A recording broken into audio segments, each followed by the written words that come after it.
നമസ്കാരം, സ്പോർട്സ് ഇൻഫോയിലേക്ക് സ്വാഗതം. ഇന്ത്യൻ ഫുട്ബോളിൽ ട്രാൻസ്ഫർ ജാലകം തുറന്നതോടെ ഓരോ സംഘങ്ങളും മികച്ച നീക്കങ്ങൾ തന്നെയാണ് നടത്തിക്കൊണ്ടിരിക്കുന്നതും. ഇതിനിടയിൽ നിരവധിയായ റൂമറുകളും പരന്നുവരുന്നുമുണ്ട്.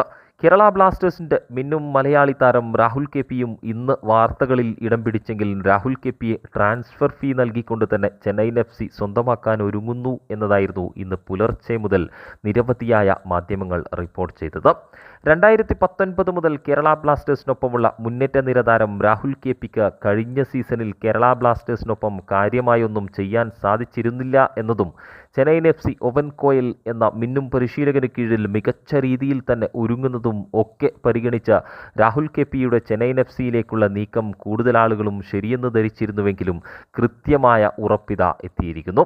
രാഹുൽ കെ പി ടീം വിടുമോ എന്നതിലൊന്നും ഉറപ്പില്ല എങ്കിലും രാഹുൽ കെ പി ചെന്നൈയിൻ FCയിലേക്കില്ല എന്ന കാര്യം Times of India sports journalist Marcus Mergulhao ഉറപ്പിച്ചു തന്നെ പറയുന്നു. മാർക്കസിൻ്റെ ഉറപ്പെത്തിയതോടെ താരം ചെന്നൈയിൻ FCയിലേക്കില്ല എന്നത് ഉറപ്പായെങ്കിലും Rahul K P Kerala Blasters വിടുമോ എന്നതറിയാൻ ഇനിയും ആരാധകർ കാത്തിരിക്കേണ്ടിയിരിക്കുന്നു.